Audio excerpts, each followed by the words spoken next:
request the record returned back to the file. All parties are present excluding the jury. All right.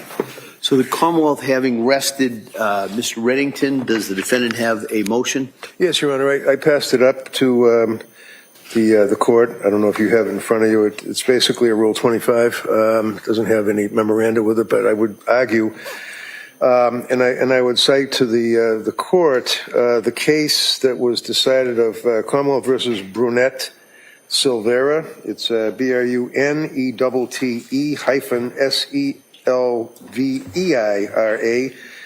It was decided towards the end of May of 26 by the appeals court in Massachusetts. It was a case out of the Boston Municipal Court where defendant was charged with assault and battery on a police officer. The evidence was presented that the defendant was acting erratically and that there was an awful lot of evidence that indicated that, brought out on cross-examination from witnesses, that the defendant was suffering from some type of a mental illness.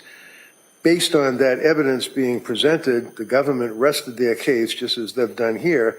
My suggestion to the court is that the evidence that's been presented on this case against Ms. Clancy I would suggest does not rise to the level under Rule 25 of where, even if you take the Latimore standard and determine that the evidence would be decided in the light most favorable to the government at this stage of the case, I think the Brunette-Silveira case places, as they describe it, a negative obligation to prove a negative as part of their case in chief on the government.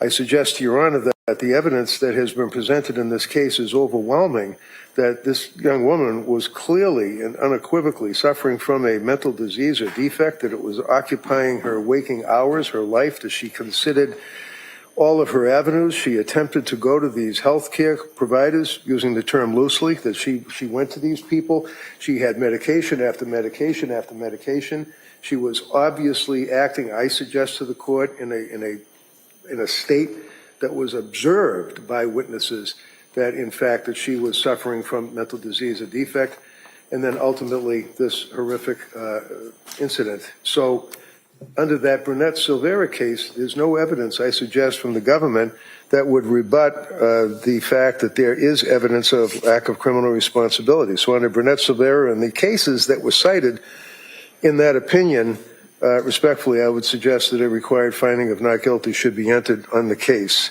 I also would argue to the court that I think that under the Brunette-Silveira standard and the evidence that Your Honor has before you, that the matter should be reduced down, if you will, from premeditated malice of forethought, cruelty, and atrocity to second degree. I'm not arguing at this stage Commonwealth versus Gray or any of its progeny as to manslaughter, but I think the court, certainly in its wise exercise of discretion, has the ability and the right to reduce the charge to second-degree murder or enter a required finding. All right, counsel, thank you. Commonwealth. Thank you, Your Honor. The case that defense counsel cited, there was a presentation of the Commonwealth's evidence. Commonwealth rested. Defense called an expert who said that the defendant was not criminally responsible, and the Commonwealth relied on a cross-examination of that witness and did not call any further witnesses. So the motion was filed for a required finding at the close of all of the evidence, which is what's required under Commonwealth versus Dawson, which Brunette-Silva cites and is still good law. An SJC case, 475 Mass 806 from 2016, in which the court says that a motion for a required finding of not guilty by reason of lack of criminal responsibility may only be brought at the close of all of the evidence, not at the close of the Commonwealth's case. In this case, as you're aware, defense plans on presenting experts who testified that the defendant was not criminally responsible, and then the Commonwealth will have a rebuttal case with their own experts. So I think the time and place for the motion would be at the close of all of the evidence and not now. All right. Well, I had an opportunity to take a look at Brunette-Silveira. Based on that and based on the standard as described that I have to apply at this point, I'm going to deny the defendant's motion. I don't think I have to object, but I will. All right. As we say, duly noted. Yes, thank you, Judge. Your Honor, could I inquire? Emily Thorndike is here and has been here. I'm just wondering, is the government ready for us to do the voir dire to see if she can testify? Because she is self-employed, she has patients and has canceled them day after day. I'm just inquiring if we're ready to go on that.